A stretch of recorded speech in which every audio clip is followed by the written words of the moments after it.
Hi, folks. I'm Wound Care Karen. I love being a nurse, and I have a passion for wound care.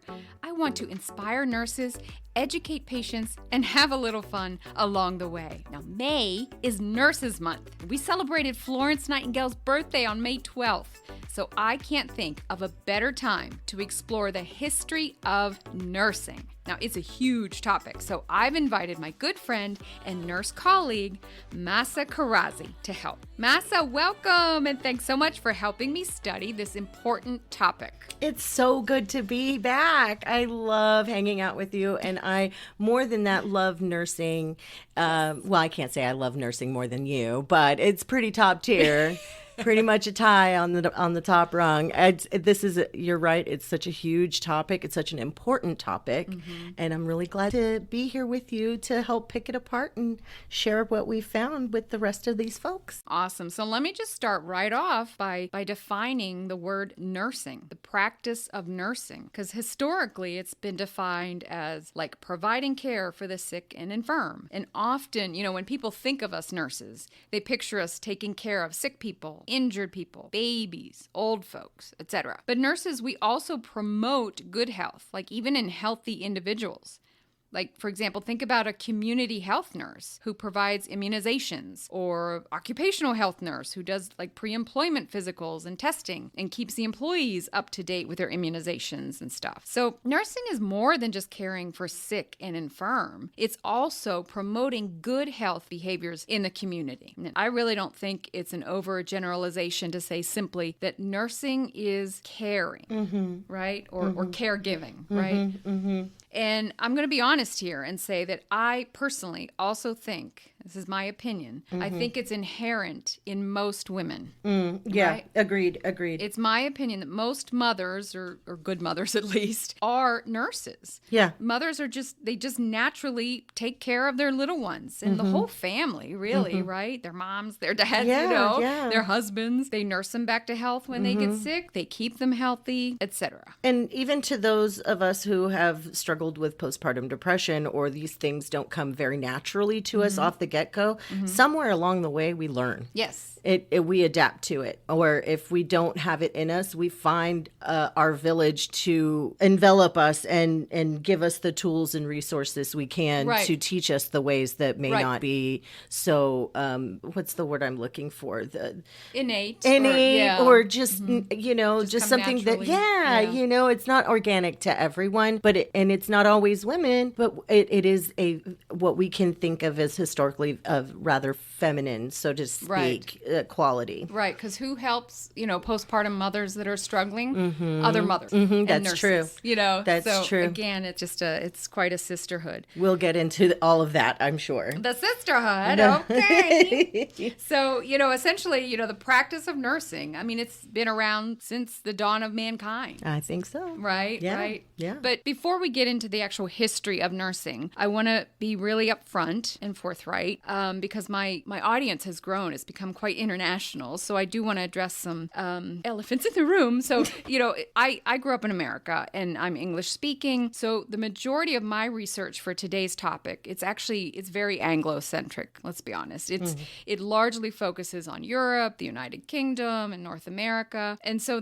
I do not mean to say that nursing history doesn't extend to, China or Africa or, New Zealand and all Japan. the rest of the world and the history of Exactly. indigenous peoples from around them. But you know what? I really appreciate that you bring this up because it shows to another aspect of your of nursing, which is being able to have a wider scope of vision to the people that you care for. Yes. So it's not just culturally ethnocentric just because that's xenophobic. Right. Yes. No. It's not. That's what I'm saying. It's like kudos to you for bringing up that this is your particular bias by nature of your experience and exposure. But that's not to say that the scope of what we're going to be talking about is exactly. confined to all of that. So we're not leaving anybody out. Right. I certainly don't mean to. It's just, to be honest, the history that I found, when you do an internet search, the history that I find was written mostly by, well, let's be honest, white men, right? So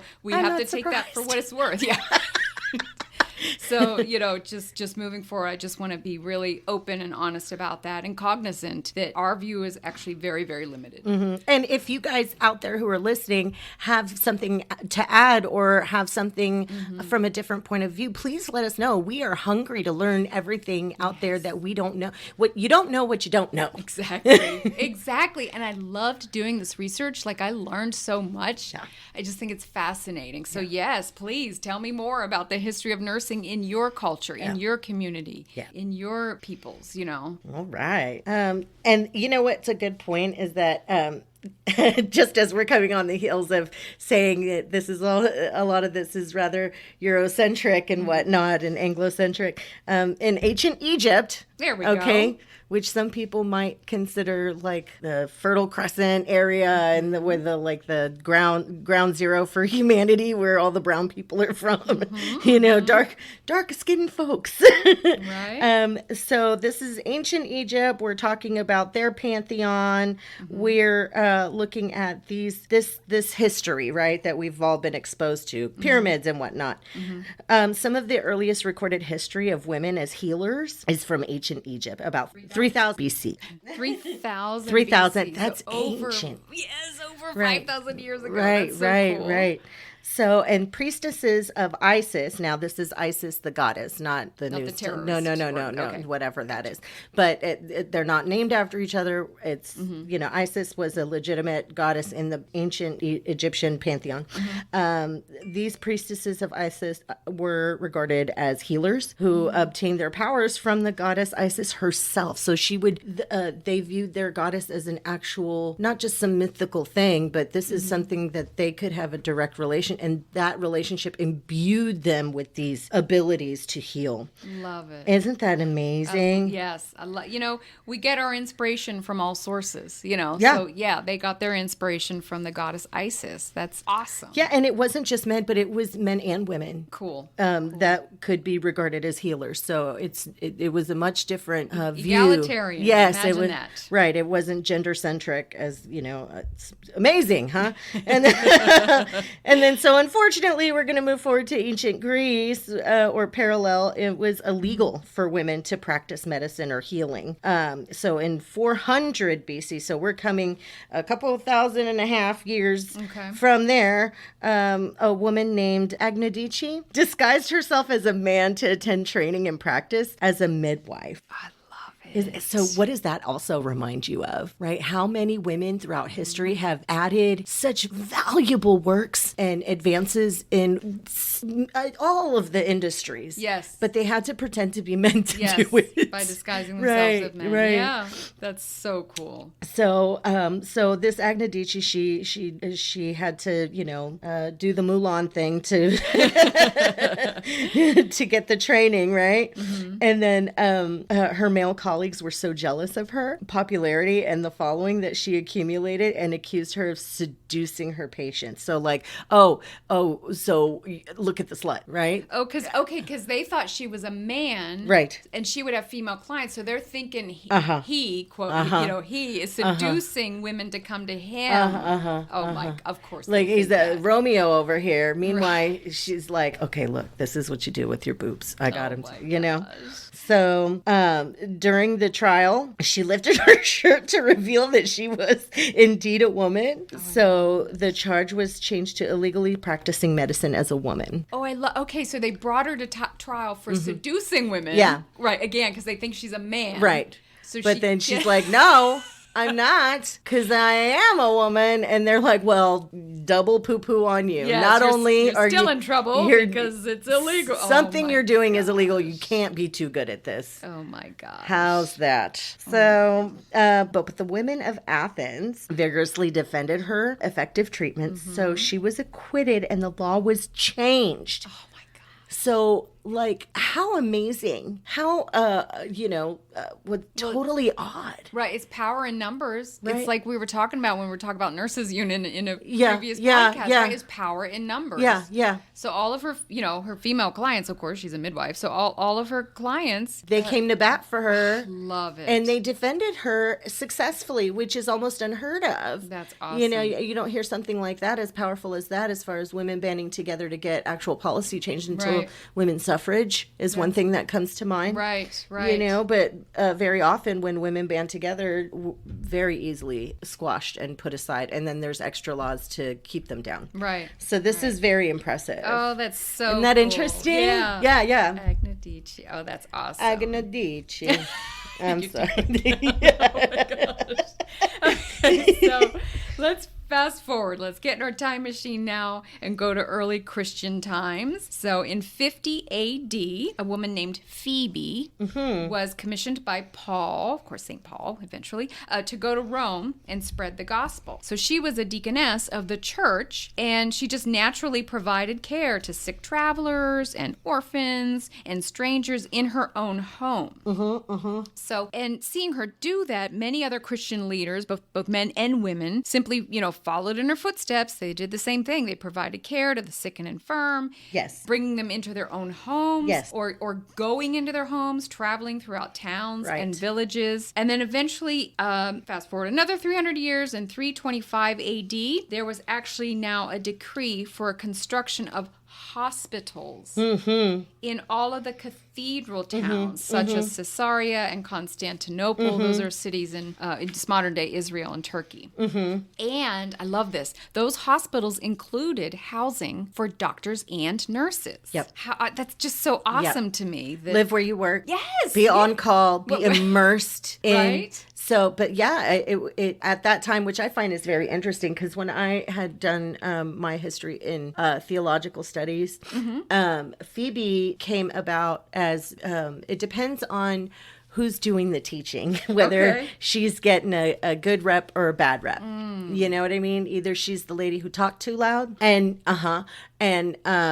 there was, I can't remember if it was her and someone else, and correct me if I'm wrong, whoever's out there, but it may be because of a quarrel between her and another, or it may have been two other women that ended up becoming the basis by why women were no longer allowed to take part actively in leadership in churches or speaking roles in churches versus the ones who recognized her as being kind of one of these foundational people who brought the gospel and brought the idea of healing and charity as part of the Christian livelihood, lifestyle. Like this is, our life is dedicated towards service, and this is one of the foundational ways to serve. And it harkens back to the, red letter words of Christ. Yes. Christianity is caregiving. Yes. Caring for the sick. Right. Awesome. Exactly. The least of these and all that. So I just thought that was very, very interesting. Wow. Well, of course, cool. Phoebe would get a bad rap. Because you got to be named after a moon. All right. So in 800 AD, there was a hospital, an Islamic hospital in Tunisia. Yes. And it actually had male nurses for male patients and female nurses for female patients. I love it. I know. That is so awesome. Because, in Islam, there's that, what some people can think of as a disrespectful separation of men and women. But if you know about the religion, it makes sense. Right. For them. And it's about, being respectful. It's respectful, but also it's accountability. Yes. So, I know what I mean? And so it doesn't mean that women get less education. It just means they get the equal education and specific for who their audience is, which I found very valuable. Right. Okay. Then around the same time, maybe 100 years later, but 900 then, a lot of convents and monasteries provided care for those who needed. Again, just part of that, Christian teaching. So much of the Middle Ages, this history of nuns providing care, it just continued. So keep in mind the term nurses, they weren't called nurses yet. The term nurses wasn't used. They were actually called sisters, right? Because that's what they're they were, yeah. right?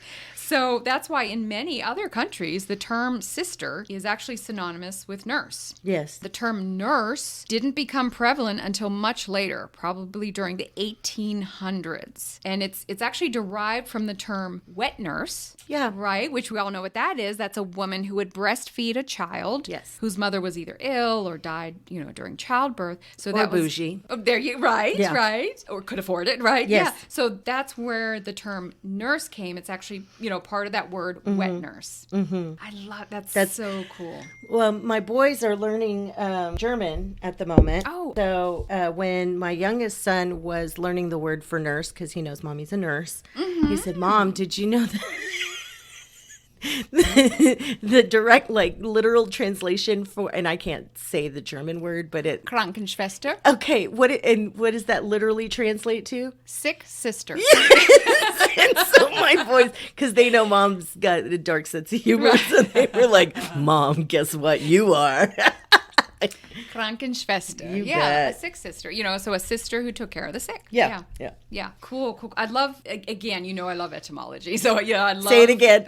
Etymology. I love it when you say it. So yeah, I think that's really cool, and it brings to mind a television show I watch, Call the Midwife. Right, I think it's on PBS. I love it. And because they're sisters, right? So it's nuns. Half of them are nuns. Half of them they're not nuns. They're certified nurse midwives, and they all work together though. Yeah. So there's sisters and nurses, and it's set in like the 1950s, 60s, and 70s. They keep bringing it forward each season, and it's awesome. If you haven't watched it yet, I strongly recommend it. Like anyone in healthcare and any mother, any female should watch Call the Midwife. It's on PBS, so it's free for you. Just watch it. Start at the beginning and watch it, and you'll fall in love with the characters. They're three-dimensional.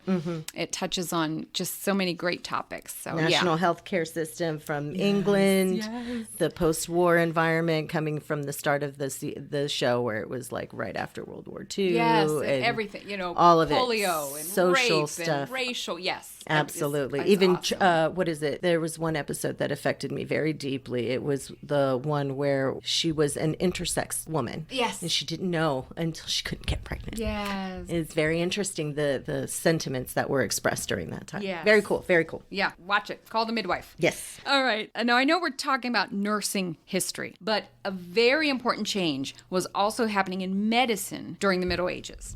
So now before like the 13th century, at least in the Western world, again, very Anglo-centric here, there were very few medical schools, okay? Very few medical schools. But because of increase in travel and specifically contact with the Arab world, more and more medical schools were starting to open in Europe. Yeah. But of course, what was application limited to? Oh, male Christians or Catholics, depending on the school or church it was affiliated with. Right. Yeah. Get those loud, dumb women, half-brained females out of here. Barefoot and Go pregnant in make the me kitchen. a potato and give me a baby that I won't talk to or care about. So the Protestant Reformation of the 1500s then was very damaging to public health because it effectively shut down the convents and monasteries that were caring for the sick.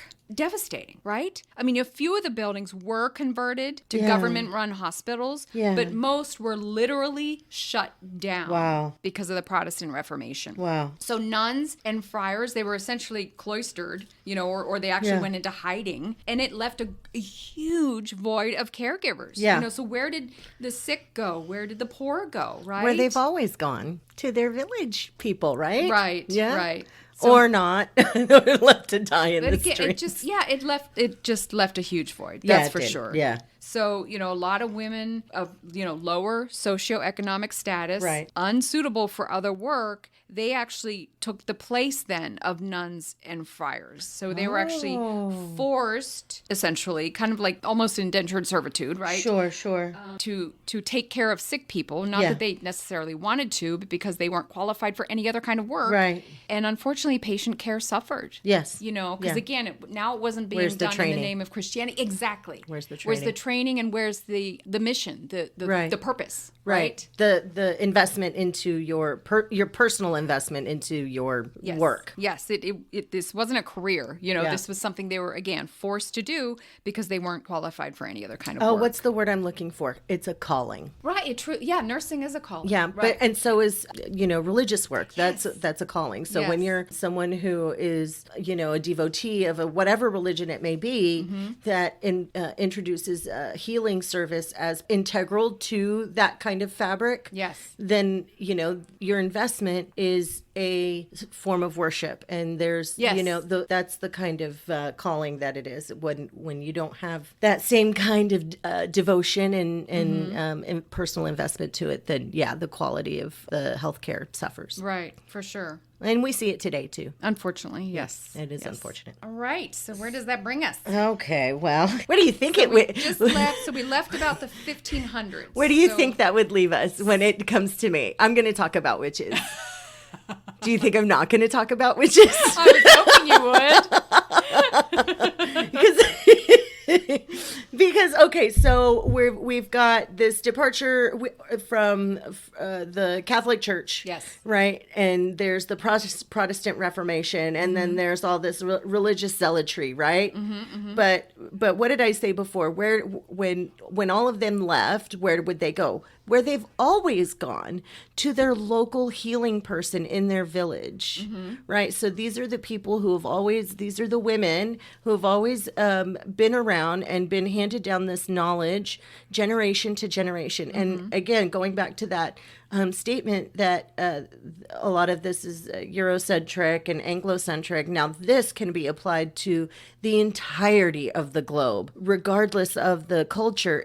This is going to adapt into the specifics of the region and the culture that it happens in. But what's consistent is that there are women and men who take up a local healing roles. Yes. To birth the babies, to use the resources in their natural environment that have been handed down to them from the previous generations.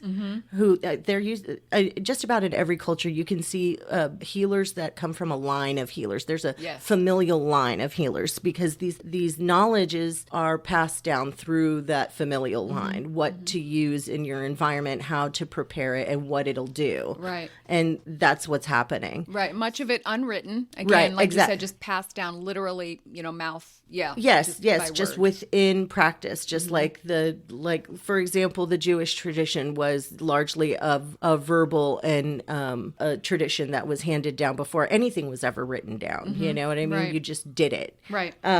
And so what did these people get called? At first, locally, they would call them their healers or call, Nene, what's her name? Down the road, Right, and you trade her a chicken for whatever. Right. Or shaman or, yes. I'm sure each culture has a different name for their local healer. Absolutely. But they all kind of did the same things.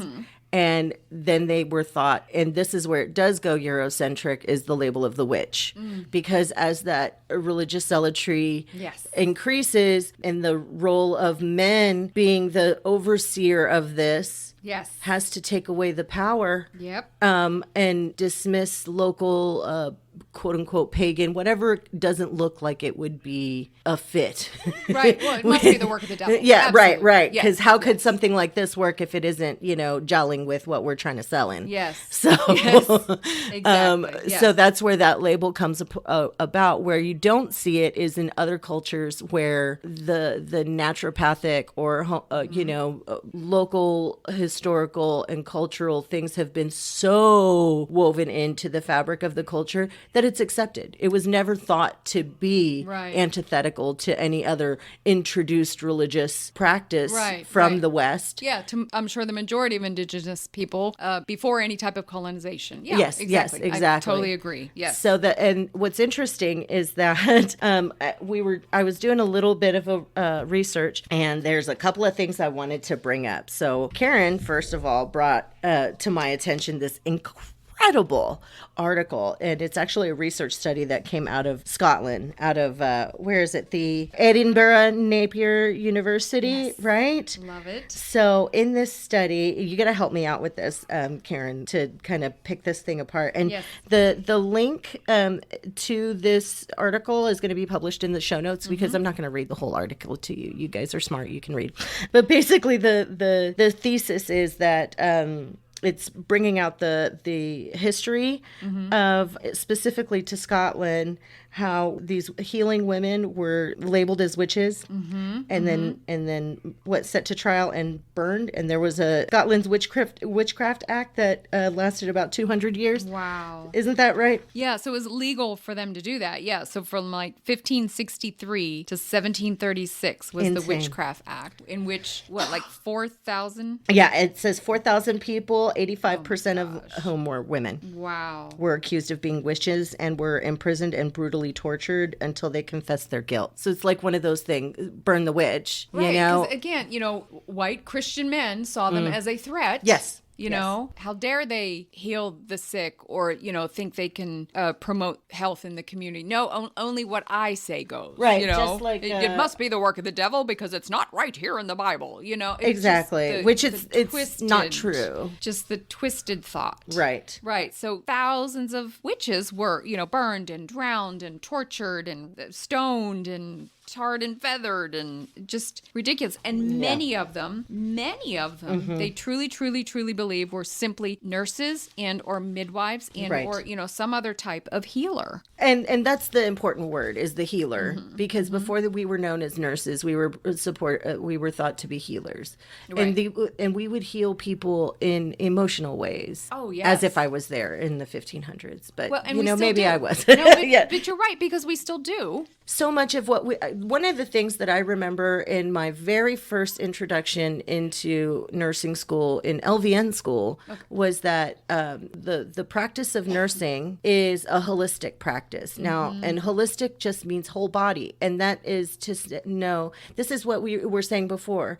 We're not just disease-minded, we're health-minded. Yes. So we're going to look after your mind, your body, what's going wrong with it, and your heart and your spirit and your environment. Yes. Because it's all connected in the way of the nursing thought. Oh, absolutely. That Your it's all mental health, physical integrated. health, sexual health, social Absolutely. health, economic health. Yes. Yes. Health is health. Right, They're right. like spokes on a wheel. One little spoke gets broken. You're not healthy. It's for the whatever difference reason. between medicine and healthcare. Yes. Right? Yes, exactly. So, and then, that was just a little bit of a tangent, so I digress. But to bring it back to the witches of Scotland. So in that time, there are these two women who, I guess, what are they? It's funded by the Royal College of Nursing Foundation Love in it. Napier. Dr. Ring, along with midwife Nessa McHugh. How? Scottish. Just. Please, I need to find a picture and just hope one of them's a ginger. Tell me you're from Scotland without telling me you're from Scotland. I kind of do it. And a nurse by the name of Rachel Davidson Welch. They deep dive. They do more of a deep dive into these individual stories and documentation. And there's this organization called Support the Witches of Scotland campaign.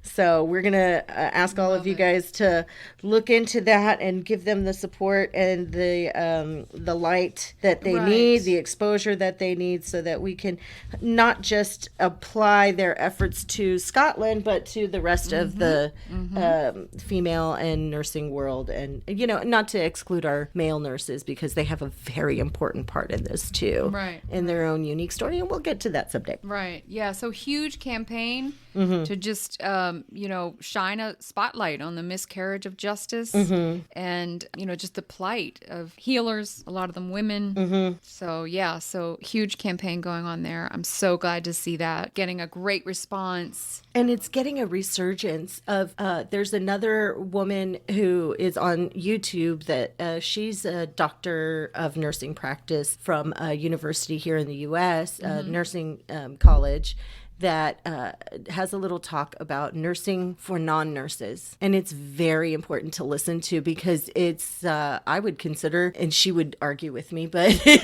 I can't remember her name. And if I find it, I'll tell you, but I just happened to come across it. Let me know. I'll link it in the show notes. And she talks about what nursing for non-nurses looks like. And it's basically what we do every day. It's having a systematic approach to the caregiving that you give to your everyday encounters with all kinds of people. Yes. And using the resources that you have around you Yes. to accommodate those things. So what is that? That's modern day nursing. Exactly. Or I'm sorry, modern day witchcraft. Right. in a way. And I hear it all the time from individuals. They say, and I'm sure you've heard this too, oh, I could never be a nurse. Oh, thank you so much for what you do. I just could never be a nurse. Sure you can. And I always say to them, well, aren't you a mother? Yeah. Well, yes, I am. And then I remind them, I'm like, oh, honey, you're a nurse. You're already a nurse and a chauffeur. You've cleaned up and the a cook. vomit. You've monitored the fever. Yeah. You are, I'm sorry, but all mothers are nurses. Absolutely, to some extent, and some may have more talent than the other, but Yes. talent is very, very small part of it's largely grit. Yes. And caring. tenacity and just empathy. caring. Yes, empathy. Yes. Compassion is a big part of it. And I think this is one thing that often gets lost is maintaining your sense of self-worth. Because Yes. if you can maintain your sense of self-worth, then you teach other people to do that for themselves, which will enable them to provide that self-care and interest in self-health that so many people need, that, because non-compliance is such a big part of Right. why we have this big Well, problem it's all a part of practicing what we preach. Yeah, yeah. It doesn't make sense to preach a diabetic diet to someone if we ourselves are overweight and having a bag of Fritos in our hand. What? It's just a matter Stop of talking. practicing. But also you're right, showing yeah. our humanity. Yes. You know what I mean? And, Yes. and nobody's perfect, Yeah. and you don't need to change your diet 100% by tomorrow. It's No, baby it's a steps. process. If And you see so me it's as someone who's sharing- human. Yes, Yeah. exactly. It's sharing your own humanity and, trials and tribulations. Right. Again, all part of nursing. Right. For sure. Right. All right, Mahsa, pop quiz. Oh, God. You ready? I'm scared. All right, so listen, just off the cuff. When do you think the first nursing school in North America? In North America. Yeah, North America. When do you think the first nursing school was? So that North America, that's like Canada, what we know as the United States and Mexico. Congratulations, you know geography. I went to public school and some college maybe. I don't know. I was just stalling. Okay, awesome. So this is so cool. You're going to love this. Are you Okay. ready? Yeah. 1639. Wait, what? Before the birth of our nation? Isn't that so cool? 1639. What? Almost 400 years ago, a group of Canadian Augustine nuns, They they came and they established the first nursing apprenticeship in North America.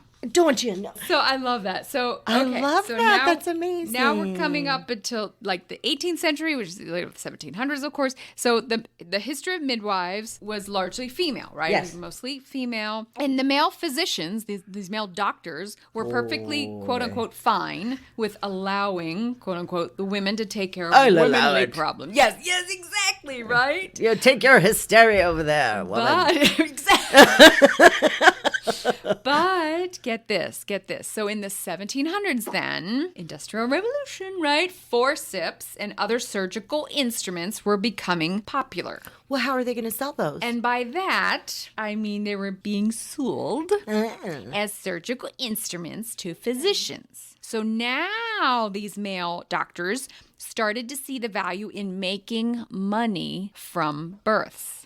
Oh, wow. So there was this huge pushback against midwives, Yeah. against the female midwives. And so the upper echelons of society, they suddenly found it very fashionable, darling, to have a male obstetrician deliver the baby. Oh, my God. Right? With his up-to-date instruments. Oh, you mean the thing that they got off the, horse husbandry guy? Right. Jesus. Right? The forceps, the saws, we all know that's how so chainsaws came about, right? So because they could make money off of this, now they started poo-pooing and shaming people, say, you don't want that filthy midwife touching you, darling. Yes. I have all the latest instruments. I must be your obstetrician. Right? So the folks who could afford it paid these male doctors to help them in birth. Wow. And so this is also, because this is interesting. Why do I have an anecdote for everything? That's why you're the best podcast guest Because ever. I'm just this ADD chaos machine. So because in the last birth experience that I had, I had a midwife, a nurse practitioner, nurse midwife. Oh, cool. Because I knew my third child was going to be my last child. And I had this experience. And she was the one who told me that during that time, this is when the lithotomy position Yes. to lay in the bed with the legs up for birthing had become invented because it was more convenient for the doctor. Yes. Because prior to that, it was common that a woman would squat Imagine and that. walk and eat. Yes. Imagine that. Lean against a tree. Right. Yes. Or the natural even, way.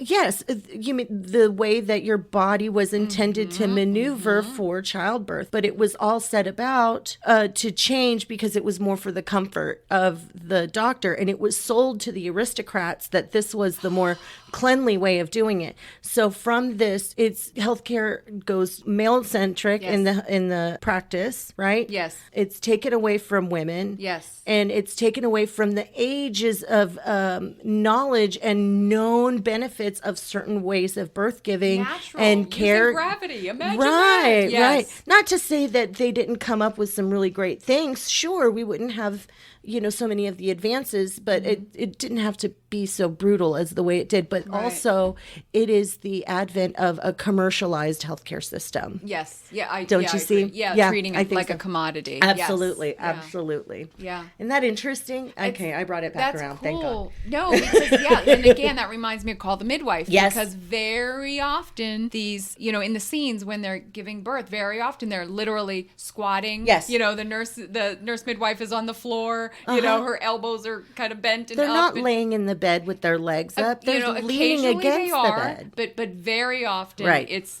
the what we all I'm sure is the natural way, the Right. squat. Yes. Oh, that's so cool. Isn't that neat? Neat. Love it. Okay, well, as predicted, Mahsa, this is a huge topic, so I think we should take a break here. Yeah. And we'll come back with a part 2. I think that's fair. Yep. We'll give these guys a break. We sure are blessed with the gift of the gab, aren't we? I did kiss the Blarney Stone. You did it. did. I don't know where mine came from. It comes from the Chaos Machine. But I can't wait to talk to you again, and I can't wait to see how the listeners respond. And if you guys have any questions, we would love to field those for you too. Awesome, for sure. All right. Toodaloo. Thanks, Karen. Bye. Bye.